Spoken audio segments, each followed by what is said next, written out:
Hey everyone, welcome back to the channel. आज मैं आपको एक न्यू कोरियन ड्रामा एक्सप्लेन करने वाली हूं जिसका नाम है ड्रीम टू यू। चलिए एक्सप्लेनेशन शुरू करते हैं।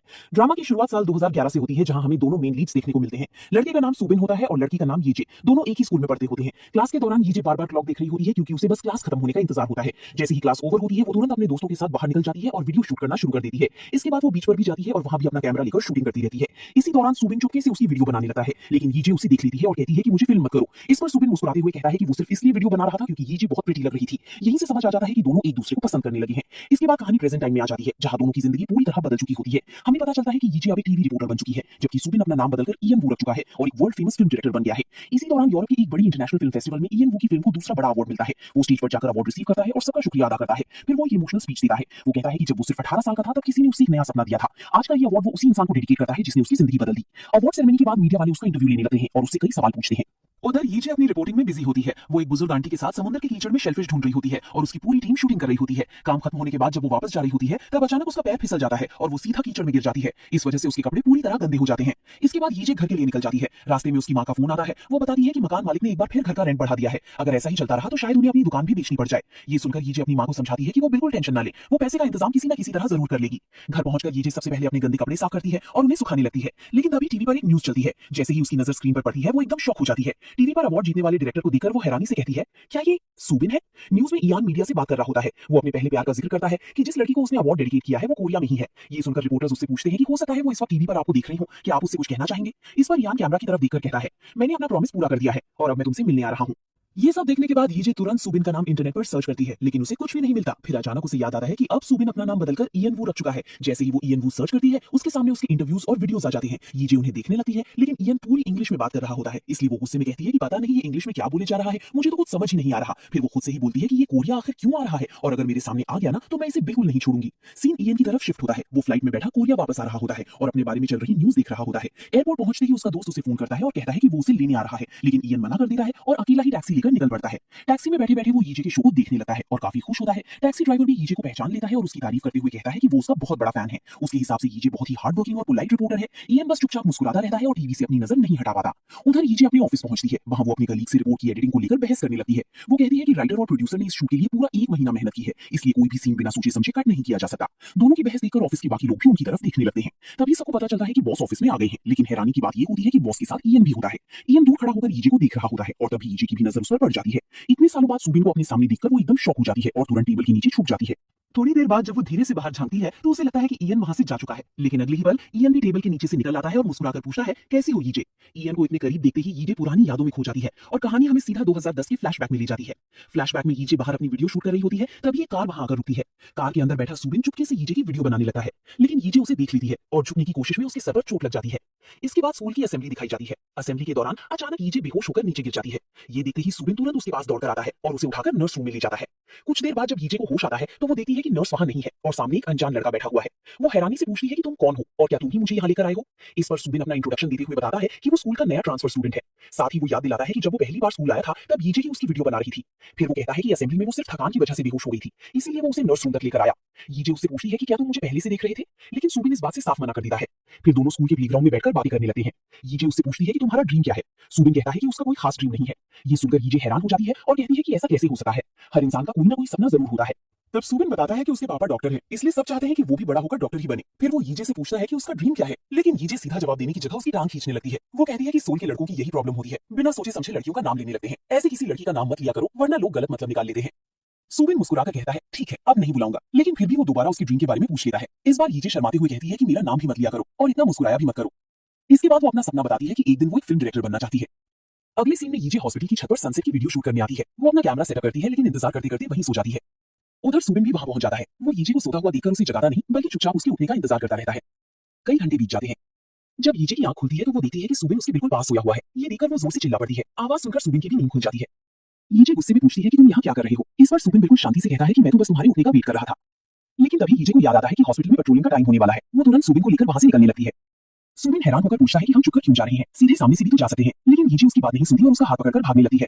इसी दौरान सिक्योरिटी गार्ड की नजर दोनों पर पड़ जाती है। वो उनके पीछे भागना शुरू कर देता है और दोनों बचने के लिए तेजी से वहां से भाग निकलते हैं और दोनों ने एक दूसरे का हाथ पकड़ा होता है। भागते वक्त यीजे का हेयरबैंड रास्ते में ही गिर जाता है, लेकिन दोनों बिना रुके वहां से निकल जाते हैं। बाहर आकर यीजे बहुत खुश होती है और सुबिन से कहती है कि आज से हम दोनों साथ मिलकर वीडियोस बनाएंगे। इसके बाद अगले दिन सुबिन अपनी मां के साथ कार में स्कूल जा रहा होता है। तभी रास्ते में उसकी नजर यीजे पर पड़ती है, जो एक बुजुर्ग आंटी की डॉक्यूमेंट्री शूट कर रही होती है। सुबिन तुरंत अपनी माँ से कहता है कि वो यहीं उतर जाएगा और आगे पैदल चला जाएगा। जैसे ही उसकी माँ वहां से जाती है, सुबिन सीधा यीजे के पास पहुंच जाता है। यीजे अपनी वीडियो शूट कर रही होती है, लेकिन उसे लगता है कि सीन में कुछ कमी है। तब सुबिन कहता है कि शॉट में शैडो की जरूरत है और वो खुद ही उसके लिए परफेक्ट शैडो बना देता है। यीजे को उसका आइडिया काफी पसंद आता है, लेकिन तभी वहां एक शराबी आदमी आ जाता है। वो गुस्से में चिल्लाने लगता है कि तुम लोग इतना शोर क्यों मचा रहे हो, मुझे सोने भी नहीं देते।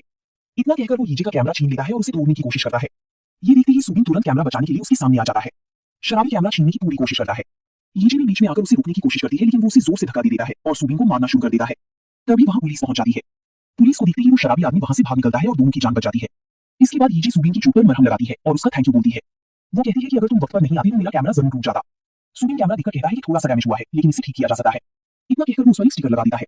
सुबिन एक बात कहता है जो यीजे को हैरान कर देती है। वो बोलता है कि मैं तुम्हें लाइक करना चाहता हूं। ये सुनकर यीजे कंफ्यूज हो जाती है और पूछती है कि इसका मतलब क्या है, तुम मुझे फ्यूचर में लाइक करोगे या फिर अभी से मुझे पसंद करते हो। दोनों बातों में काफी डिफरेंस होता है। तब सुबिन मुस्कुराकर कहता है कि बात प्यार की नहीं है, मैं तुम्हारी तरह बनना चाहता हूं क्योंकि तुम्हारे पास एक ऐसी चीज है जो मेरे पास नहीं है। यीजे हैरान होकर पूछती है कि वो क्या। इस पर सुबिन जवाब देता है, तुम्हारा ड्रीम। इसके बाद हमें कई प्यारे मोंटाज सीन्स देखने को मिलते हैं। दोनों साथ मिलकर एक ज़ॉम्बी शॉर्ट फिल्म बनाते हैं, स्कूल में मस्ती करते हैं, पनिशमेंट भी मिलती है, लेकिन फिर भी दोनों हर वक्त एक दूसरे के साथ बहुत खुश रहते हैं। एक सीन में तो ऐसा लगता है कि दोनों किस करने ही वाले हैं, लेकिन उससे पहले ही सीन कट हो जाता है। इसके बाद कहानी वापस प्रेजेंट टाइम में आ जाती है। यीजे गुस्से में इयन को सीधा स्टेयर एरिया में ले जाती है और उस पर चिल्लाने लगती है। वो कहती है तुम यहाँ क्या कर रहे हो, क्या तुम्हारा दिमाग खराब हो गया है। इयन पहले तो मजाक में कहता है कि ये टीवी स्टेशन है ना, तो मैं किस काम से आऊंगा, ये सब तो बस एक कोइंसिडेंस है, लेकिन यीजे उसकी बात पर बिल्कुल भी यकीन नहीं करती। आखिर में इयन सच बोल ही देता है कि हाँ, मैं सिर्फ तुमसे मिलने के लिए ही कोरिया वापस आया हूँ। मैं तुम्हें बहुत मिस करता था। क्या तुमने मुझे बिल्कुल भी मिस नहीं किया। इसी दौरान पीछे से कोई दरवाजा खोलने की कोशिश कर रहा होता है। यीजे पूरी ताकत से डोर को रोकने की कोशिश करती है, लेकिन वो अकेले उसे संभाल नहीं पाती। तब इयन उसके बिल्कुल पास आ जाता है और डोर पकड़ लेता है। यीजे घबराकर कहती है, तुम इतने पास क्या कर रहे हो, मुझसे थोड़ा दूर रहो। इयन मुस्कुराकर कहता है, अकेले इस डोर को संभाल पाओगी। फिर वो अचानक उससे पूछ लेता है, वैसे तुम्हारा कोई बॉयफ्रेंड है। यीजे भी मजाक में जवाब देती है, बॉयफ्रेंड नहीं, मेरा हस्बैंड है और एक बच्चा भी है। लेकिन इयन तुरंत समझ जाता है कि वो झूठ बोल रही है। वो कहता है, अच्छा हुआ मैं सही वक्त पर वापस आ गया। इसके बाद इयन उसके पुराने ड्रीम की बात छेड़ देता है, लेकिन यीजे उदास होकर कहती है कि मेरा वो सपना उसी दिन टूट गया था जिस दिन तुम मुझे छोड़कर बिना कुछ कहे फॉरेन चले गए थे। उधर अगले सीन में यीजे अपने दोस्त यूजिन के साथ होती है, जो एक एस्पायरिंग एक्टर है और ऑडिशंस के लिए खुद ही अपनी प्रोफाइल लेकर अलग अलग एजेंसीज में जाता रहता है। यीजे उसे समझाती है कि कब तक तुम ऐसे ही हर जगह प्रोफाइल बांटते रहोगे, किसी अच्छी एजेंसी को ज्वाइन कर लो, लेकिन यूजिन मना कर देता है।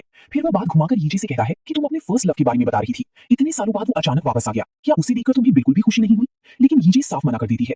फिर यूजिन उसे उसका पुराना सपना याद दिलाता है और पूछता है, तुम्हारा ड्रीम तो फिल्म डायरेक्टर बनना था ना।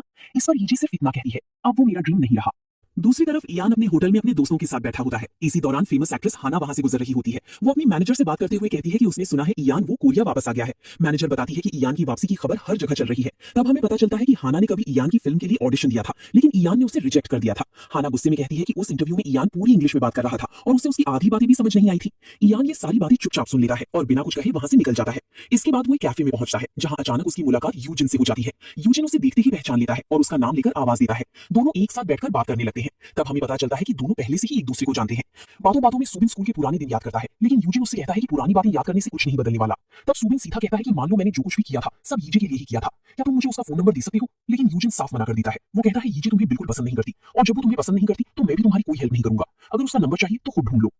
इतने में यूजिन के फोन पर यीजे का कॉल आ जाता है। वो बताती है कि वो अपना पुराना वीडियो कैमरा कैबेज मार्केट पर बेचने वाली है। सुबिन भी ये बात सुन लेता है और उसके दिमाग में एक आइडिया आ जाता है। उधर हना एक रेस्टोरेंट में फोटोशूट के लिए पहुंचती है, लेकिन उसे पता चलता है कि जो मेल मॉडल आने वाला था उसका एक्सीडेंट हो गया है और वो शूट के लिए नहीं आ पाएगा। तभी वहां यूजिन आ जाता है। हना की नजर उस पर पड़ती है और वो तुरंत उसके पास आकर कहती है, मुझे थोड़ी देर के लिए तुम्हारा शोल्डर बोरो करना है। यानी कि वो यूजिन को अपने साथ फोटोशूट करने का ऑफर देती है। इसके बाद यूजिन को तैयार किया जाता है और दोनों मिलकर फोटोशूट कंप्लीट करते हैं। शूट के बाद यूजिन अपनी फोटोज देख रहा होता है। तब उसे वो पल याद आता है जब जाते वक्त हना ने उसे अपनी एक फोटो दी थी और कहा था इसे याद के रूप में रख लेना, लेकिन इस पर ऑटोग्राफ नहीं दे सकती क्योंकि तुम मेरे फैन नहीं हो। यूजिन बाहर बड़ी स्क्रीन पर चल रही हना की एडवर्टाइजमेंट को देखता है और मुस्कुराते हुए कहता है कि मेरे लिए तो ये सब भी किसी सपने से कम नहीं था। वहीं दूसरी तरफ सुबिन तुरंत कैबेज मार्केट ओपन करता है। उसे पूरा यकीन होता है कि अगर यीजे अपना कैमरा बेच रही है तो शायद इसी बहाने उसे उसका फोन नंबर भी मिल जाए। इसलिए सुबिन तुरंत कैबेज मार्केट पर यीजे की वीडियो टेप सर्च करने लगता है। थोड़ी देर बाद उसे यीजे की लिस्टिंग मिल जाती है और वो बिना देरी किए उसे मैसेज कर देता है। उधर यीजे अपनी पुरानी वीडियो टेप्स निकालकर उन्हें साफ कर रही होती है। तभी उसके पास सुबिन यानी बायर का मैसेज आता है। यीजे को नहीं होता, वो सुबिन है। दोनों चैटिंग करने लगते हैं। सुबिन कहता है कि मैं ये सारी टेप्स खरीदना चाहता हूं, लेकिन एक कंडीशन है, तुम्हें मुझसे पर्सनली मिलना होगा। अगले सीन में यीजे मेट्रो स्टेशन पर बायर से मिलने के लिए पहुंचती है। जैसे ही वो ऊपर आती है, सामने सुबिन को देखकर एकदम शॉक हो जाती है। वो अपने आप से कहती है ये यहाँ क्या कर रहा है और वहां से चुपचाप निकलने की कोशिश करती है। लेकिन सुबिन उसे देख लेता है और उसका कैबेज मार्केट आईडी लेकर उसका नाम बुला देता है। अब यीजे के पास उसे मिलने के अलावा कोई ऑप्शन नहीं बचता। इसके बाद दोनों एक रेस्टोरेंट में बैठकर बात करते हैं। यीजे सीधा कह देती है कि मैं ये टेप्स तुम्हें नहीं बेचूंगी। इस पर सुबिन कहता है कि वो नॉर्मल प्राइस से 2 गुना पैसे देगा, लेकिन यीजे भी मजाक में कहती है कि 2 गुना नहीं 10 गुना देने पड़ेंगे। हैरानी की बात यह होती है कि सुबिन बिना सोचे उसकी बात मान लेता है। फिर सुबिन उससे पूछता है कि तुम अपनी इतनी प्रेशियस वीडियो टेप्स बेच क्यों रही हो। यीजे कहती है कि अब ये सब पुरानी चीजें हैं और इनकी कोई वैल्यू नहीं बची, लेकिन सुबिन उसकी बात से अग्री नहीं करता। वो कहता है कि मैंने तुम्हारा फेयरवेल लेटर पढ़ा था, मुझे पता है ये टेप्स तुम्हारे लिए कितनी इंपॉर्टेंट है। ये कहकर वो फ्लैशबैक याद करता है जब वो अपनी पुरानी चीजें बेच रहा होता है तब उसे यीजे का लिखा हुआ एक लेटर मिलता है। उस लेटर में यीजे ने लिखा होता है कि ये वीडियो टेप्स उसके सपनों और उसकी सबसे खूबसूरत यादों की निशानी है, इसलिए वो उन्हें कभी खोना नहीं चाहती। प्रेजेंट में वापस आकर यीजे उससे पूछती है कि अगर तुम्हें सब पता है तो फिर इन टेप्स को खरीदना ही क्यों चाहते हो। सुबिन मुस्कुराकर कहता है क्योंकि मैं अपनी यादें वापस इकट्ठा करना चाहता हूँ। लेकिन यीजे उसकी बात काट देती है और कहती है कि मुझे किसी याद की जरूरत नहीं है, मुझे सिर्फ पैसे चाहिए। तब सुबिन अपने बैग से एक पुरानी स्क्रिप्ट निकालता है। ये वही स्क्रिप्ट होती है जो दोनों ने स्कूल के दिनों में मिलकर लिखी थी। वो यीजे से कहता है कि इस स्क्रिप्ट की एंडिंग आज तक कंप्लीट नहीं हुई, चलो इसे मिलकर पूरा करते हैं। लेकिन यीजे कहती है कि कुछ कहानियों की एंडिंग अधूरी ही अच्छी लगती है। इतना कहकर वो जानबूझकर स्क्रिप्ट पर कॉफी गिरा देती है और गुस्से में वहां से चली जाती है। बाहर तेज बारिश शुरू हो चुकी होती है। सुबिन अम्ब्रेला लेकर उसके पीछे आता है और उसे रोकने की कोशिश करता है। तभी यीजे उसे अपने दिल की सारी बात कह देती है कि मुझे बारिश से नफरत है, क्योंकि जब तुम बिना कुछ कहे चले गए थे तब मैं पूरे 15 दिन तक हर रोज तुम्हारा इंतजार करती थी, रोज तुम्हारे घर के बाहर आती थी और सोचती थी कि आज शायद तुम बाहर आ जाओगे, लेकिन तुम एक बार भी मुझसे मिलने नहीं आए। और अब इतने सालों बाद ऐसे वापस आ गए जैसे कुछ हुआ ही ना हो। तुम्हें वापस आना ही नहीं चाहिए था। तुम मेरी लाइफ का पहला प्यार बनकर ही रहती, लेकिन अब तुम मेरी जिंदगी का सबसे बड़ा रिग्रेट बन चुके हो। अगर समझना चाहते हो कि मैंने क्या फील किया था तो उस दिन में वापस जाकर देखो, तुम्हें पता चल जाएगा। इतना कहकर वो निकल जाती है। साथ ही खुद से बोलती है, मेरा पहला प्यार जिसने मेरे सपनों को अपना सहारा बनाकर अपनी जिंदगी बना ली, वो अब दोबारा मेरी जिंदगी में वापस आ गया है। इसी के साथ फर्स्ट एपिसोड एंड हो जाता है। Stay tuned for next episode.